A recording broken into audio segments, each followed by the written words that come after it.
Voilà, donc nous allons reprendre nos petits topos sur le thème maturité humaine et spirituelle et discernement. Maturité et discernement. Voilà. Le thème c'est ça. Maturité humaine et spirituelle et discernement. Pourquoi d'abord maturité humaine et spirituelle? Parce que les deux vont de pair. Et c'est important de ne pas vouloir spiritualiser les affaires, alors qu'il y a Dieu guérit par le médecin en général, c'est comme ça que ça se passe, c'est-à-dire que c'est par des moyens humains aussi que je suis appelé à grandir et de ne pas vouloir mettre ou spiritualiser pour ce qui pourrait faire au plan humain. Et ça, je pense que c'est important de donner. Il y a l'ordre de la nature et il y a l'ordre de la grâce. Bien sûr, il y a des actions, d'interactions entre les deux. Mais à nous aussi de ne pas éliminer la grâce en comptant sur nos forces simplement, et éliminer la nature en spiritualisant les affaires.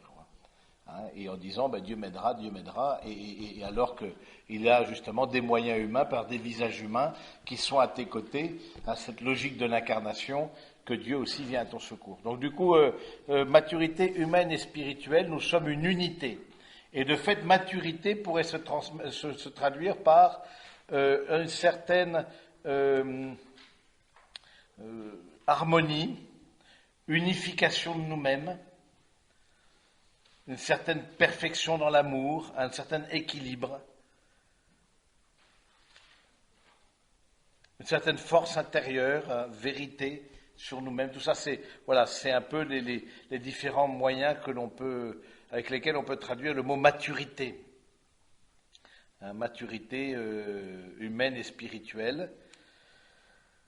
Sachant qu'il y a deux formes, grosso modo, et les deux sont plus ou moins en nous, deux formes d'immaturité, le fait à la fois de vouloir être au centre de tout, s'auto-centrer, nombril du monde, et le fait de se sentir victime, mais d'une victimisation qui est entretenue, et qui va faire au fond que je ne vais pas me développer comme homme, comme femme debout. Parce que la vie chrétienne, comme la vie humaine, et la vie chrétienne, etc., essentiellement, qui englobe la vie humaine, évidemment, ça a comme vocation de nous mettre debout. Des hommes et des femmes debout, qui prennent des décisions capables d'aimer et d'aider à leur tour d'autres parce qu'ils ont reçu. Et donc c'est important de voir que dans les immaturités que l'on peut avoir, qui tournent soit autour d'une victimisation, soit autour d'un ego qui est surdimensionné, mais c'est souvent, j'allais dire, chez les cathos, c'est plutôt le premier.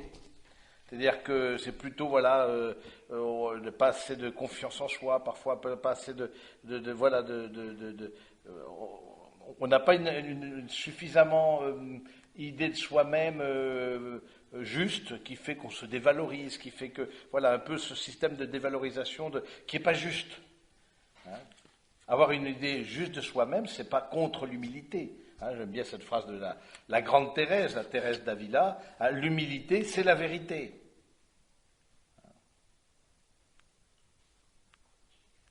La très sainte Vierge n'a pas hésité à dire toutes les générations me diront bienheureuse. Mais non, celle-là, moi, elle a de l'auto-estime, c'est bon. Ce qu'il faut au niveau des jeux, Ben non, c'est pas du tout dans ce sens-là. Elle le reçoit comme une grâce. Et en ce sens-là, je pense que toutes les formes de manque de confiance, toutes les formes entretenues, j'allais dire, toutes les formes de dévalorisation personnelle, etc., c'est pas de Dieu. Comme toutes les formes d'ego surdimensionné, c'est pas de Dieu. Donc, c'est pas facile de trouver justement ce juste mesure, cette juste milieu. Et donc, moi, je parle souvent et donc les deux parfois sont en nous. C'est un petit peu contradictoire de dire ça, mais les deux sont en nous. C'est qu'on peut à la fois être sur certains aspects très prétentieux, très sûr de nous-mêmes, arrogants, Et sous d'autres aspects, au contraire, voilà, excusez-moi de vous demander pardon, quoi. Donc, complètement se sentir en dessous de tout, etc. Alors que, bon, c'est pas ça non plus qui va me faire grandir. Hein. Alors, pour travailler sur la maturité, je vais me servir d'un document du Vatican II, du Concile Vatican II, qui s'appelle Optatam Totius, que vous avez déjà tous en tête, j'imagine. Optatam Totius, si vous ne savez pas, Optatam en deux mots, Optatam, ça s'écrit sur le latin, ça s'écrit comme ça, Optatam Totius, voilà, T-O-T-I-U-S, Optatam Totius, voilà, c'est alors... vous savez, vous ne savez pas, mais je pense que vous ne savez pas grand-chose, mais c'est que les premières lettres en latin, en général, ça désigne les premières lettres du décret ou de l'encyclique Redentor Hominis, c'est les premiers mots de l'encyclique en latin. Du coup, on le cite en latin comme ça, bon voilà, tu parles à un étranger, il comprend, voilà. Mais bon, voilà. Donc, ou pas, oui, comprend ou pas. c'est vrai que ça n'est pas évident, mais bon, du coup, voilà, on a des références comme ça. Optatam Totius numéro 12. Il y a des numéros. Là aussi, il ne faut pas demander la page, c'est comme dans la Bible, il n'y a pas de page, il n'y a que des numéros. Donc au moins, quelles que soient les traductions, les éditions, etc., tu t'y retrouves. C'est un côté pratique. Trois critères pour... Alors, de quoi parle ce document? La formation des prêtres. Rassurez-vous, je ne veux pas, jeune homme, vous embrigader, mais c'est assez intéressant parce que ça s'applique à tous. Et je trouve intéressant, il s'adresse entre autres aux formateurs de séminaires, et il dit, vous vérifierez la maturité du candidat. Trois choses que Optatam Totius met en avant au numéro 12. Premièrement, égalité d'esprit. Deuxièmement, prudence dans les décisions. Troisièmement, bonne appréciation des événements et des personnes. Égalité d'esprit, prudence dans les décisions, bonne évaluation, appréciation des événements et des personnes. Commençons par l'égalité d'esprit. Égalité d'esprit, comment est-ce qu'on pourrait dire ça, l'inverse, c'est au contraire le côté cyclotimique. Cyclotimique, c'est pas celui qui fait du vélo, c'est celui... Donc cyclotimique, c'est celui qui... Les montagnes russes, tu as la psychologie en montagne russe. Un jour, complètement exalté, etc.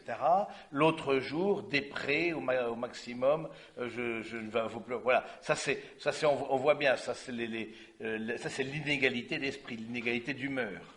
Hein, donc c'est intéressant de voir que en nous, parfois ces humeurs changeantes, parfois même au cours d'une même journée, eh bien, ne nous aident pas. Parce que du coup, comme c'est de l'ordre de l'affect, de l'ordre des émotions, etc., du coup, on voit bien que ça nous transbahute d'un côté et de l'autre, ça nous tend des pièges de ce fait-là. Hein. Et donc, du coup, comment un peu sortir de ça? Je trouve l'intelligence, qui est un grand don de Dieu, nous permet de prendre du recul par rapport justement à ce que nous pouvons expérimenter au plan affectif, au plan émotionnel. Ça permet de prendre une certaine distance et d'objectiver les choses. C'est pas les émotions, elles sont là. Encore une fois, c'est comme le plaisir, les émotions, elles sont ni bonnes ni mauvaises. Elles sont là. Mais c'est pas à elles de prendre le gouvernail. Le Seigneur nous a donné deux éléments pour prendre le gouvernail, notre intelligence et notre volonté. Voilà, c'est ça qui nous sert pour prendre le gouvernail de nos vies. Et c'est pas quelqu'un d'autre non plus de prendre le gouvernail de nos vies. Donc, je pense que de ce point de vue-là, le fait d'avoir une certaine égalité d'esprit, et surtout par rapport à l'imagination, dont je vous ai parlé des tentations, mais l'imagination, ça nous entraîne aussi dans cette inégalité d'esprit. Parce que, mais qu'est-ce qu'a pensé l'autre? Comment il m'a regardé? Qu'est-ce que ça veut dire? Et je me compare à l'autre, etc., etc. Donc, tout ça, c'est pas bon, parce que ça nous met beaucoup trop sous le regard de l'autre. Il faut apprendre à dire « je ». Apprendre à dire « je », c'est apprendre aussi à dire « non ». Et là aussi, nous avons souvent des progrès à faire, et donc parfois, forcément, parfois rentrer en conflit. celui qui n'accepte pas de rentrer en conflit, souvent la raison parce qu'il veut plaire. C'est parce qu'on veut, on veut toujours être aimable, on veut toujours être apprécié, on veut être le gentil, la gentille. Moi, j'ai appris à rentrer en conflit dans la vie religieuse, par exemple. Bon, c'est dommage pour les frères, mais c'est auparavant, mon éducation, c'était pas comme ça. Mon éducation, et encore je vois des réflexions de maman, etc., pas de vagues. Surtout, tu vois, poussière sous le tapis. Mais non, c'est pas ça la vraie vie. On se dit les choses, du coup on se disait rien. L'important, ce n'était pas des choses qui manquaient à se dire, mais bon, il y a, parce que peur que ça parte en live, je sais pas quoi, peur, je sais pas quoi, mais j'ai été éduqué comme ça, c'est une forme d'éducation, voilà, bon. Et ça, évidemment, dans la vie religieuse, et je veux dire, dans la vie commune, qu'elle soit matrimoniale ou religieuse, de toute façon, c'est ingérable. C'est ingérable. Donc du coup, à un moment donné, je me suis dit, oula, où je vais, et puis je souffrais beaucoup, etc. Mais en fait, idiotement, parce que c'était une immaturité quelque part. Et c'est vrai que je rends grâce au fond à tout ce cheminement que m'a aidé à faire la communauté, pour justement, bah, voilà, mais dire je aussi, pas comme un capiriste, pas comme un gamin qui veut, voilà, qui trépide, c'est pas ça, c'est vraiment d'être un homme debout. Et ça, je pense que c'est quelque chose, justement, l'égalité d'esprit, c'est ne pas avoir peur aussi du conflit. Des conflits dans la vie, vous en avez déjà eu, vous en aurez, mais c'est pas ça qui, c'est pas le conflit, c'est pas la petite rebelle qui se rebelle contre tout, qui envoie toute son éducation balader, etc. Ça, c'est idiot aussi, c'est complètement idiot. Mais bon, maintenant, il y a des conflits, ça arrive le conflit. Parce que de prendre une décision, ben forcément, imaginons que vous êtes dans une relation amoureuse, vous voyez clairement qu'il faut arrêter, ben forcément, ça va provoquer des conflits, des vagues autour de vous. Surtout si on a payé les acomptes pour les petits fours, par exemple. Donc, à mon avis, ça peut vite devenir chaud. Donc voilà, ben oui, ben, il faut beaucoup de force de caractère, hein, dans ce cas-là. Surtout dans des milieux un peu bourgeois, etc., où il y a une grosse pression et tout un rouleau compresseur formidable. Bon, ben, faut une grosse force de caractère. Hein, et donc, voilà, donc je pense que c'est l'imagination, mais aussi la capacité de se positionner. L'égalité d'esprit, c'est vivre aussi le moment présent. Attention à cette imagination qui nous fait rester dans le passé ou nous projeter dans un futur qu'on idéalise. Adhérer à la réalité présente.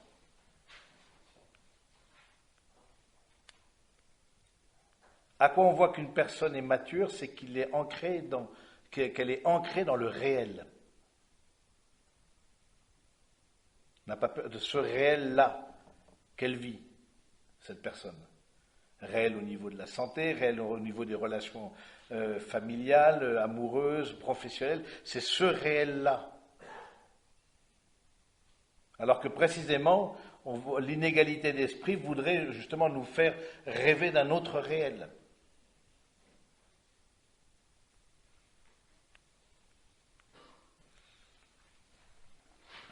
Bon alors l'inégalité d'esprit, c'est aussi la question de la susceptibilité. N'appelons pas chez les autres susceptibilité ce que l'on appelle chez nous sensibilité. Je ne sais pas si je me fais comprendre. L'autre, il est susceptible, mais moi je suis très sensible. Bah, attention, ça aussi c'est pas en place. Je veux dire, cette susceptibilité qui fait que je ne peux pas dire les choses justement à quelqu'un, ou on ne peut pas me dire les choses sans que tout de suite, parce que j'ai justement une sensibilité qui n'est pas ordonnée, qui n'est pas en place. Du coup, on ne peut pas dire les choses.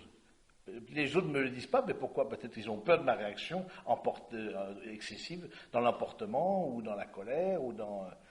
justement, donc apprendre à prendre l'égalité d'esprit, ça prend une certaine distance si on a une affectivité, une sensibilité peut-être très aiguisée, très forte, mais qui prend trop de place. L'intelligence, et avec toute la vie chrétienne en général, va nous aider à prendre un recul par rapport à ça.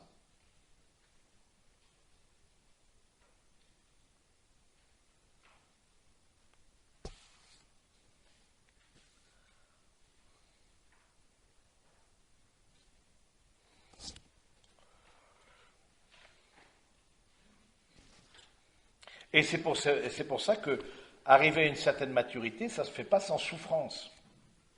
Non pas qu'on recherche la souffrance sans souffrance, mais pour la souffrance, mais de fait, c'est souvent par des épreuves qu'on arrive à une certaine maturité. Donc ne nous étonnons pas de passer par des épreuves. Hein, l'épreuve manifeste à l'extérieur ce que l'on porte à l'intérieur. Hein, c'est au temps de la photo argentique, que les moins de 20 ans n'ont pas connu, ou si, j'en sais rien. Ben voilà, il y avait moi j'avais fait de la photo, etc. Donc on imprimait, on sortait de négatif, on imprimait sur du papier, hop, on mettait dans le révélateur, ensuite on mettait dans le fixateur. Hein, ceux qui ont fait un peu des ateliers photo à l'ancienne, maintenant tu claques l'USB, clac, bon, c'est bon. Donc, mais bon, c'est bien, mais je trouve ça intéressant parce que du coup, dans le révélateur, dans le bain révélateur, apparaissait l'image. Ensuite, clac, on la plonge dans le fixateur pour la stabiliser. Mais je trouve que l'épreuve, c'est une forme de, justement, ce bain révélateur. Tu as une épreuve, mais qu'est-ce qu'elle révèle de toi-même? Qu'est-ce qu'elle révèle de toi-même? Peut-être l'autre est en tort, c'est possible. Mais je veux dire, peu importe. Mais de toi-même, qu'est-ce que ça révèle?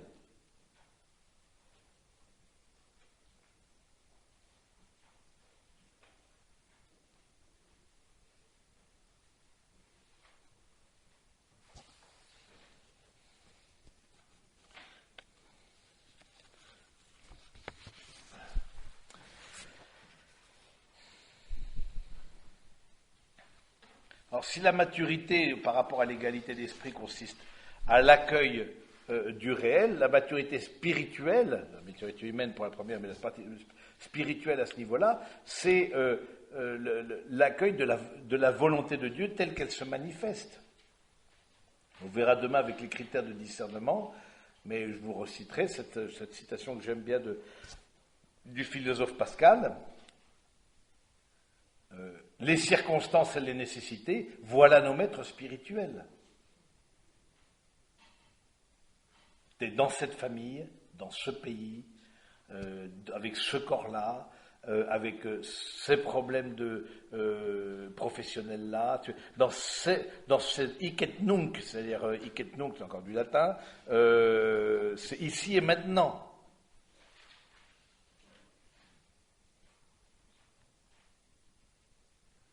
Ça, c'est des maîtres spirituels. Donc la maturité spirituelle, ce sera l'accueil de cette volonté de Dieu qui se manifeste dans ces circonstances.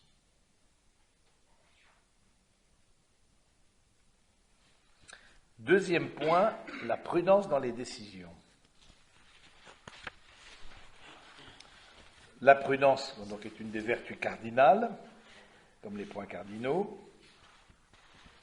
Donc vous savez, je vous répète au cas où, mais bon, vous ayez un petit trou parce que vous vous réveillez de la sieste. Donc du coup, il y a la tempérance avec la prudence, force, tempérance et justice. Prudence, force, tempérance et justice. La prudence, c'est cette capacité d'ordonner les moyens aux fins et de hiérarchiser les fins entre elles. La capacité d'ordonner les moyens aux fins et de hiérarchiser les fins entre elles.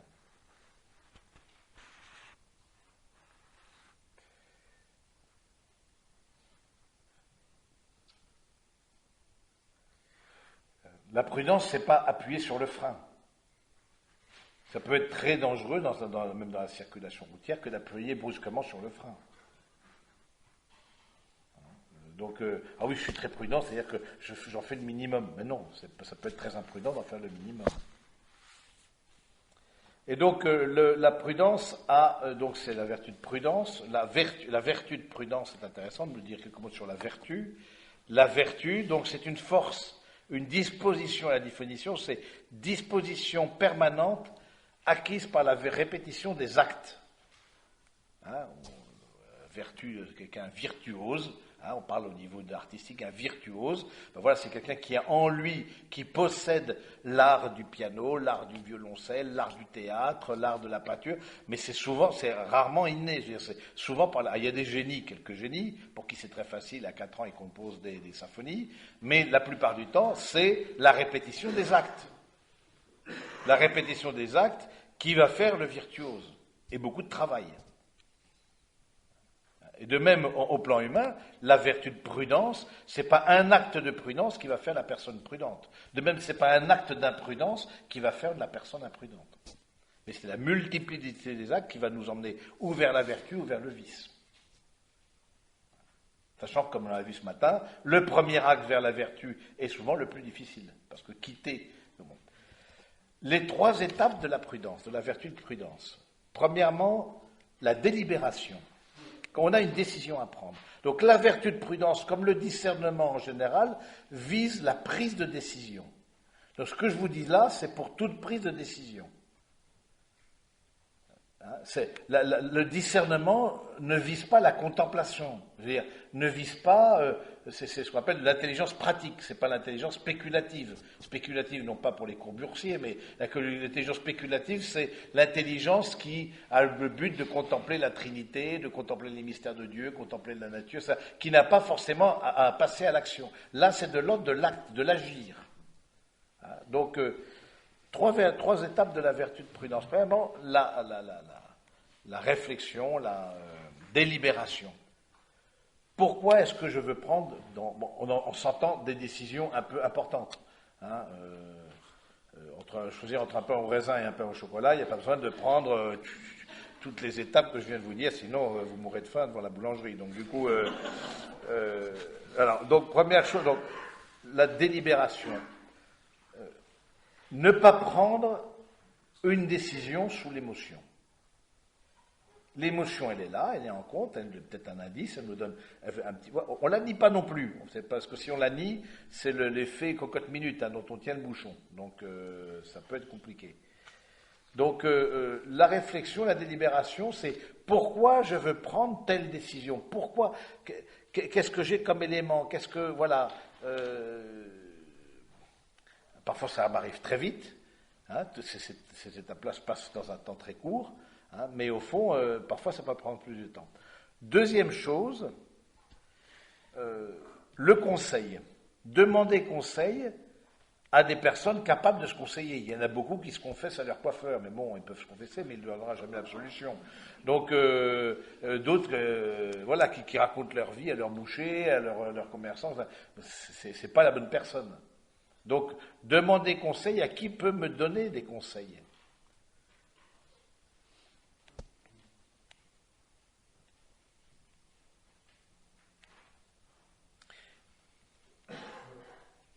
Et ne pas multiplier les conseils.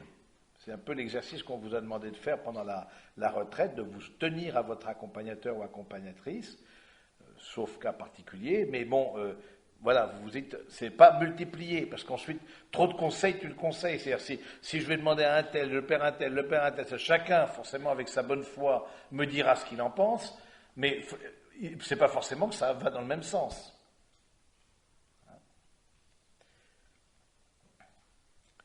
Troisièmement, l'action, le passage à l'acte, ce qu'on appelle l'imperium. Je passe à l'acte. Et donc on voit des personnes, par exemple, par rapport à ça, qui sont velléitaires, c'est-à-dire qui n'arrivent jamais à passer à l'acte, ce qu'on appelle les pusillanimes. Pusillanime s'oppose à magnanime. Pusillanime, c'est avoir une âme petite. Et magnanime, avoir une âme grande. C'est ce qu'on appelle la grandeur d'âme. La grandeur d'âme, c'est-à-dire le courage. Vous savez que pour passer à l'acte, dans certaines circonstances, il faut du courage. Donc, il faut aussi la vertu de force. La vertu de force, c'est le courage.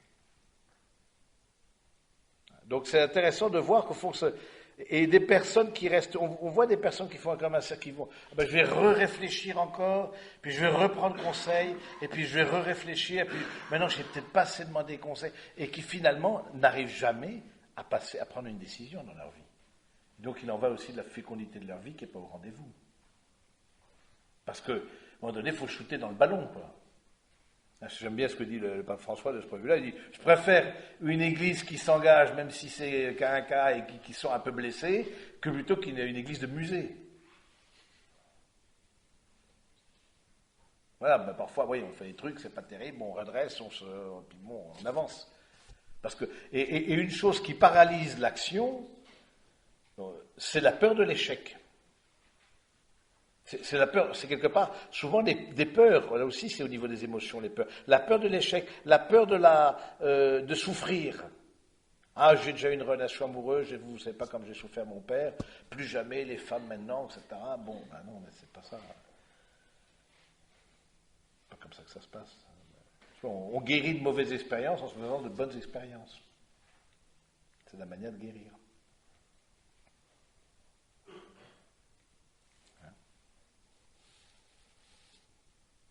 Et donc, c'est vrai que le fait de ce passage à l'acte, eh bien, choisir, on le sait bien, c'est renoncer. Choisir, c'est renoncer, donc ça veut dire aussi renoncer à d'autres possibilités. Et c'est là aussi ce qui nous empêche de passer à l'acte. Parce qu'on veut tout et son contraire.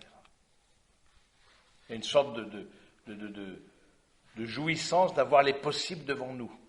Surtout quand on est jeune pro comme ça, célibataire, bah, tout est possible. Demain, paf, clac, vous dites je pars au week-end, je sais pas, bah oui, c'est sûr que tout est possible.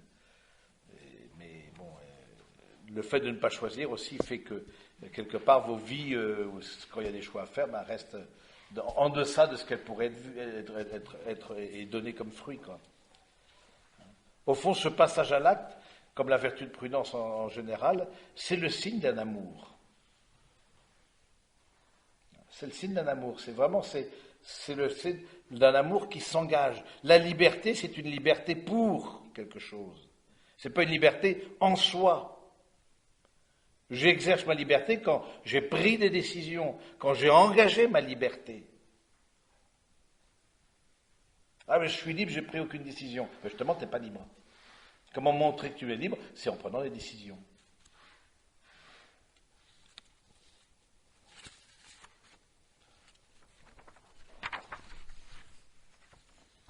Donc la prudence dans les décisions. Et donc on voit justement à ce niveau-là des immaturités qui sont diverses, hein, que ce soit par trop de délibération, trop de conseils, ou un passage à l'acte, ça parfois ça me marque, mais un passage à l'acte qui ne tient absolument pas compte ni de la délibération ni du conseil. Certes, le conseil qu'on a pris, le conseiller n'est pas là pour prendre la décision à votre place, hein, vous le savez. Mais c'est vrai que quand même, ça doit un peu tenir. Et moi, des personnes, elles ont bien réfléchi, elles ont posé les bons trucs, elles ont fait leur colonne, plus, moins, etc. Elles ont été voir les bonnes personnes, etc. Puis ensuite, pas quoi, sous le coup de l'émotion, elles prennent une décision qui n'a strictement rien à voir. Et ça, je pense que c'est aussi une signe de maturité, quoi. Bonne appréciation, troisième point, bonne appréciation des événements et des personnes.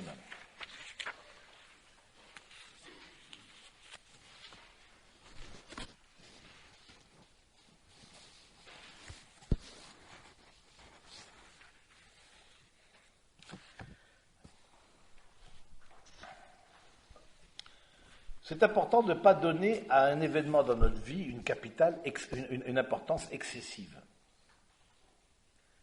Je vois des personnes comme ça qui arrivent et qui ont commis un certain nombre d'erreurs, d'actes dont ces personnes sont peu fières, mais qui, somme toute, ça revient toujours à avoir une importance, mais colossale.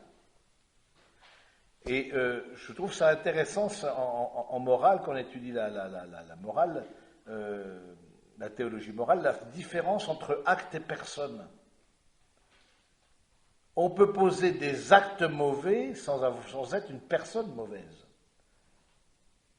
Ça, c'est très tôt dans l'Église, entre autres, c'est Saint Augustin qui a travaillé sur de dire l'acte est une chose, la personne est une autre.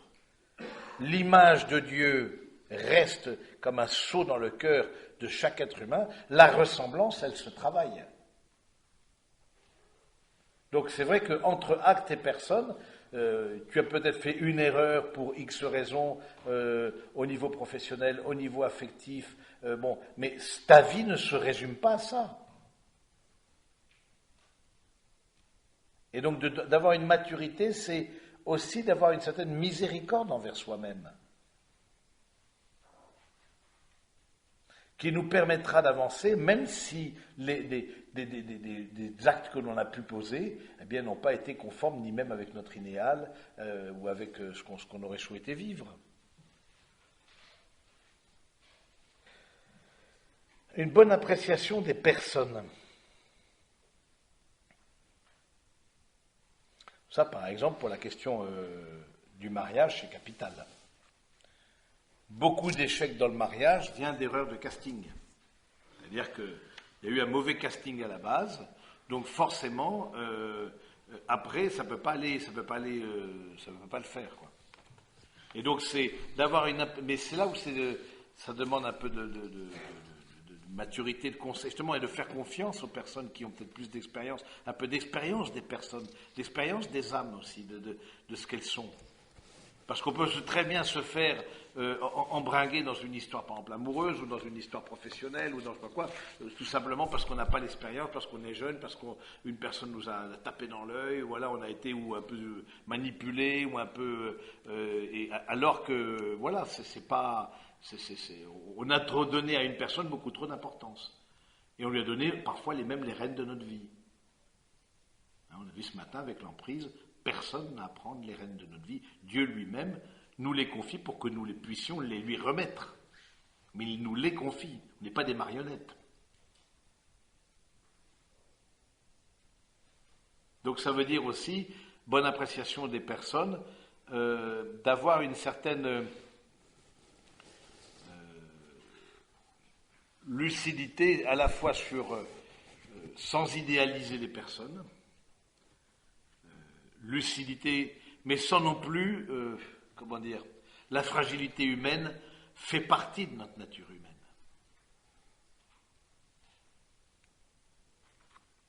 Et c'est vrai que parfois on est déçu par certaines personnes en qui on avait mis notre confiance, en qui on avait mis notre espérance, le mot est un peu fort, mais voilà, il y a des déceptions amoureuses, mais autres, ou déceptions par rapport à un manager, déceptions, voilà, on avait idéalisé la personne, on a dit, celui-là, celle-ci, voilà, elle va me sortir d'affaire, comme si c'était le remède miracle.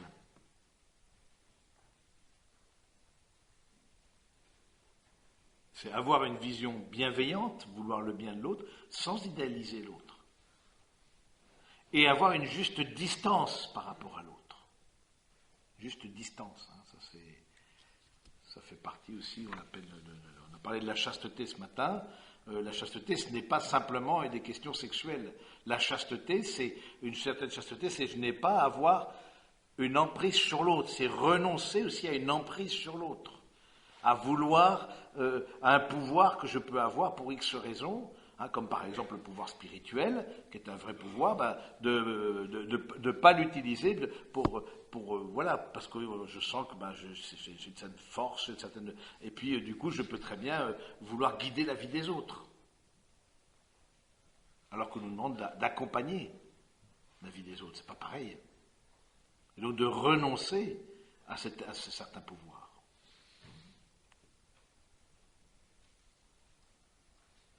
Mais les autres restent autres que moi, et par nature ont vocation à m'échapper, par nature, je n'ai pas à les contrôler, je veux dire, on n'est pas... Et ça, je pense que de ce côté-là, c'est appréciation des personnes, c'est avoir une bonne distance, une trop grande proximité, quelle qu'elle soit, une trop grande proximité, et voir une fusion de relations fusionnelles, toujours se termine mal, toujours.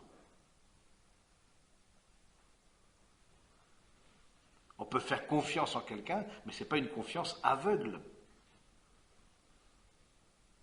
Parce que l'autre personne aussi est marquée par le péché, et lui aussi, ou elle aussi, a une humanité cabossée comme la nôtre.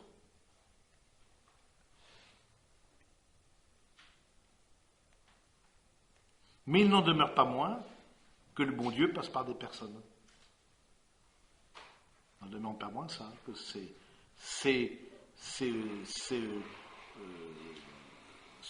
bras, ça veut dire la personne humaine, ce sont à la fois, nous sommes les bras, les yeux, le sourire, la chaleur de Dieu qui se manifeste par des personnes humaines. Donc c'est important de garder un bon équilibre par rapport à ça. Au plan spirituel, par rapport à ce que je viens de vous dire dans la prudence et la bonne appréciation des événements et des personnes, Je pense que la prudence, parce que les saints, par exemple, ont fait des choses tout à fait imprudentes au regard de ce que je viens de dire. Mais précisément, il y avait quelque chose du Saint-Esprit qui, non pas vient s'opposer à la vertu de prudence, mais qui l'emmène au-delà quelque part, qui l'emmène dans une prudence qui est fondée aussi d'abord en Dieu. Mais c'est vrai que l'Église toujours a été très précautionneuse par rapport aux apparitions, par exemple, par rapport parfois trop, on a parfois peur trop de charismes qui sont donnés à des personnes, particulièrement en France. Du coup, on regarde ça, attention, c'est le gourou, c'est etc. Bon, mais il peut y avoir des vrais charismes donnés à des personnes, mais d'une manière ou d'une autre, vous voyez, le discernement d'un charisme. D'une manière ou d'une autre, cette personne-là acceptera d'être dans la dépendance, dans une certaine obéissance. Je parle dans l'Église. Sinon, c'est l'électron libre. Attention.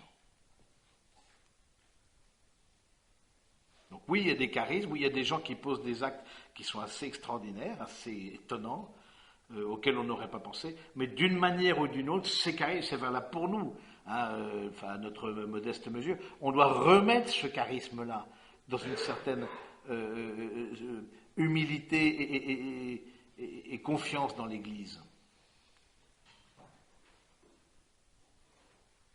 Dans l'Église, que ce soit pour des religieux, des prêtres, des religieuses, des laïcs, on procède par envoi, par appel et par envoi. On est envoyé vers.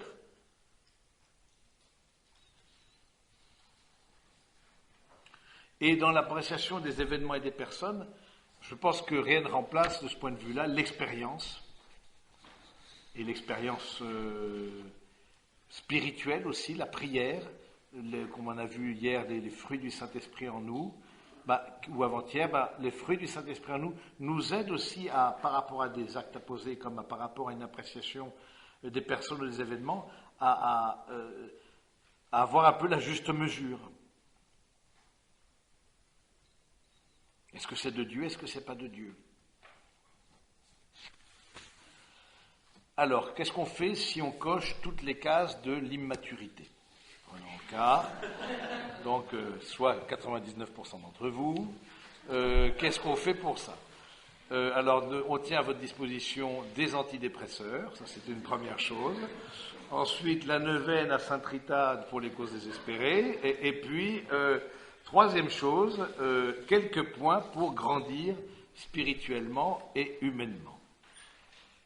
Premièrement, je dirais l'accompagnement. Et vous avez expérimenté, c'est une des grâces de la retraite, modestement, sur le court terme, ce que peut être l'accompagnement. N'attendons pas non plus de l'accompagnateur qui vous fasse des grandes révélations, qui vous dise, voilà, vas-y, fais ça, fais ceci. Bon, il peut éventuellement, comme je vous l'ai dit le premier jour, mettre en garde, dire, écoute, ça me paraît, à vue humaine, un peu compliqué à gérer, regarde-y à 2 fois.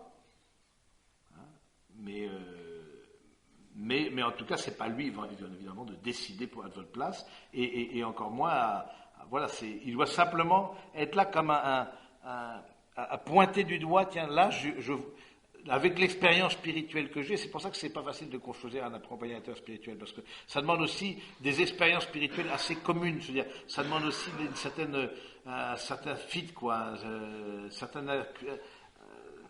voilà, faut que ça colle entre les deux, au niveau de personnalité, au niveau psychologique aussi, il faut une certaine accointance. Et donc, on l'a pas avec tout le monde, parce que c'est un peu logique, hein, surtout que dans l'accompagnement spirituel, on se confie, on se livre.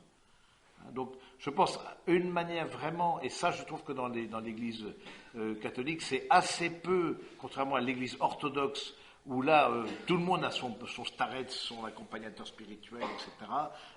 Il y a une tradition très forte de ça. Chez nous, c'est vrai qu'il n'y a pas beaucoup de tradition, disons, ou même de personnes disponibles pour l'accompagnement spirituel. Peut-être certainement pas assez, et encore moins dans nos sociétés occidentales où il y a une très grande solitude, et où les gens sont quand même en grande demande. Alors des laïcs, et c'est heureux, se forment à l'accompagnement spirituel, se forment à, etc. Et je pense que ça, c'est quelque chose qu'il faut... parce qu'il y a un vrai besoin, il y a une grosse demande. Moyen pour mûrir. Au plan spirituel, cette confiance dans la miséricorde. Encore une fois, si ton cœur t'accuse, rappelle-toi que Dieu est plus grand que ton cœur. Les sacrements sont les canaux privilégiés de la grâce. Pas unique, Dieu passe par les autres sacrements, pas par d'autres réalités que sacramentelles, heureusement, mais on sait qu'il est là. Hein, c'est les canaux privilégiés de la grâce.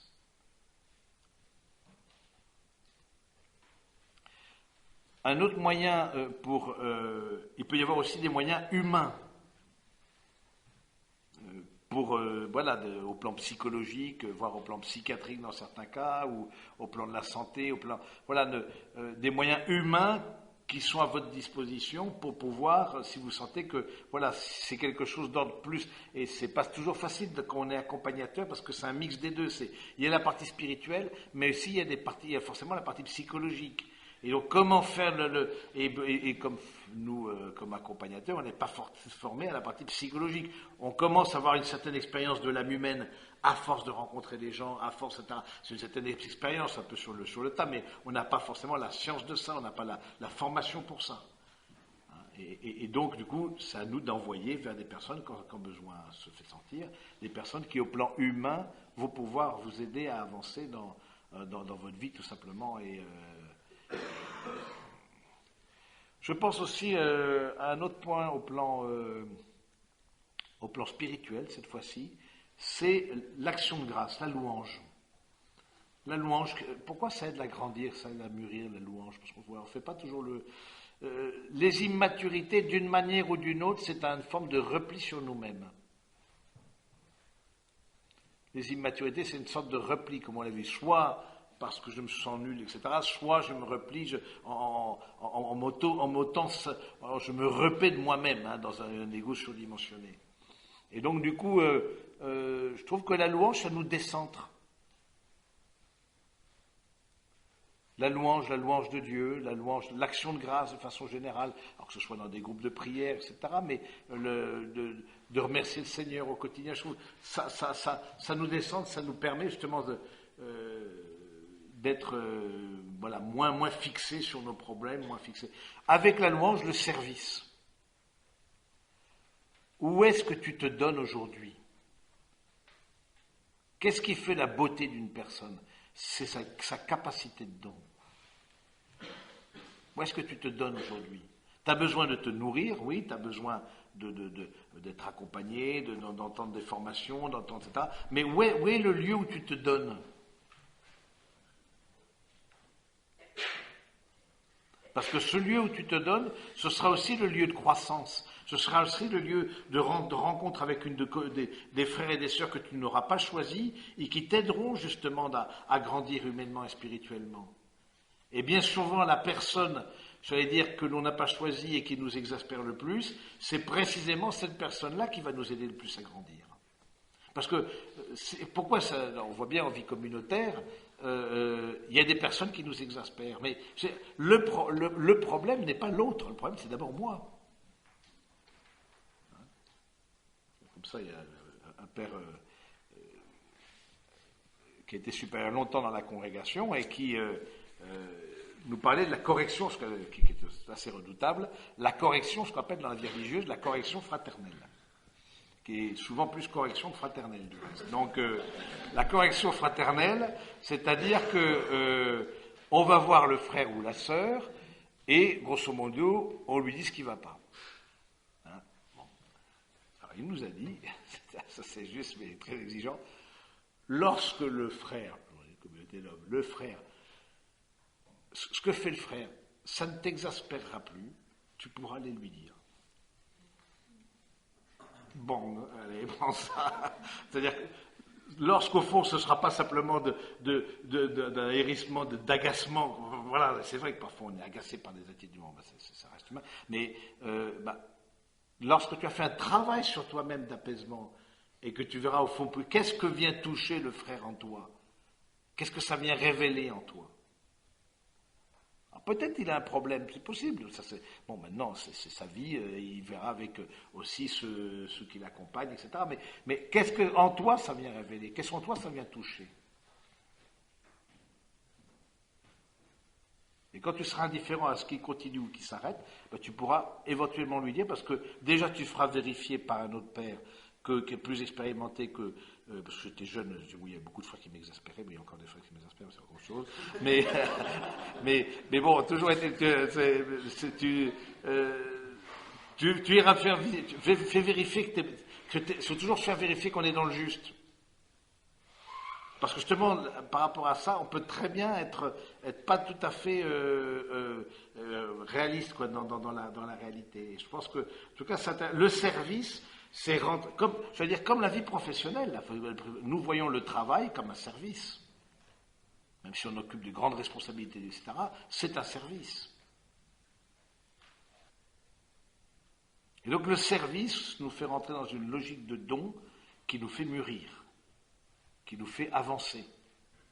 Parce que dire service dit forcément prendre une décision de se mettre au service d'eux, par définition.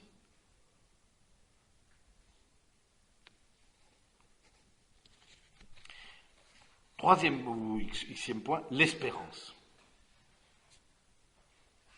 Et je terminerai par ça, l'espérance.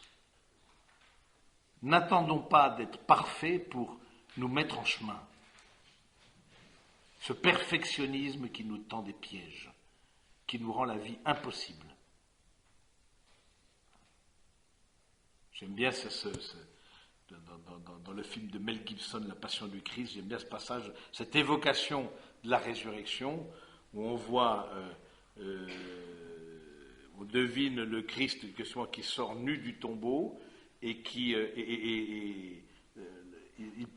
l'acteur passe sa main devant une lumière, etc. Et on voit de sa main, deux rayons sortent de ses mains, ça c'est le psaume, hein, et donc on voit de sa main sortir une lumière, de sa main transpercée sort une lumière.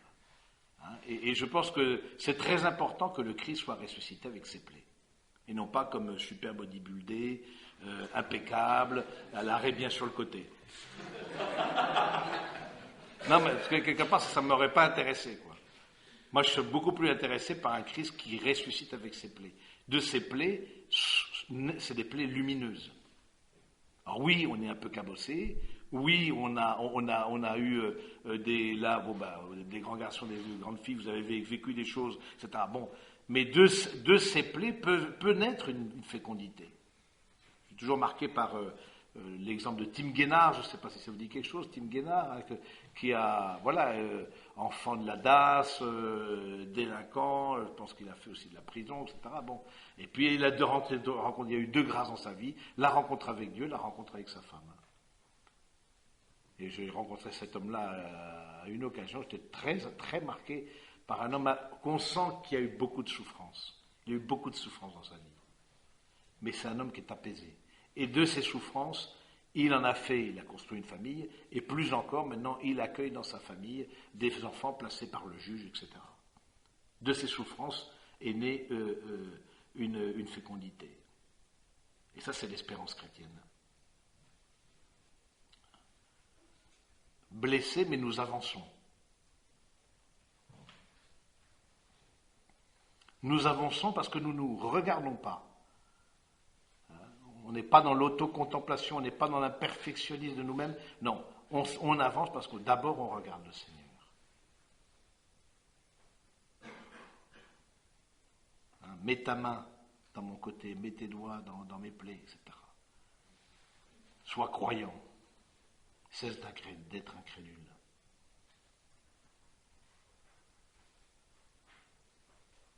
Hein, Jésus qui dit ça à Thomas après la résurrection.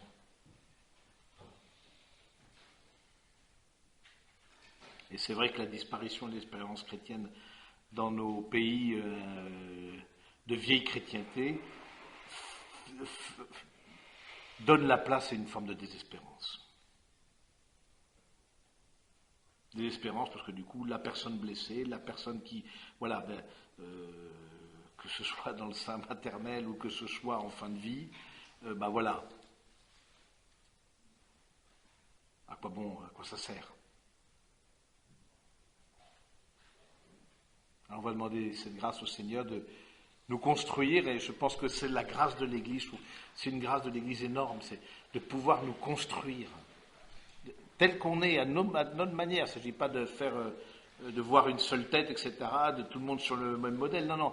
Dans l'unicité de ce que je suis, l'Église met toutes ses forces pour me construire, m'aider à me construire, particulièrement quand on est jeune. Alors rendons grâce aussi pour tout ceux qui ont été à nos côtés, qui nous ont construits, qui font que nous sommes hommes et femmes aujourd'hui, imparfaits certes, mais qui avançons et qui osons le défi de l'Évangile.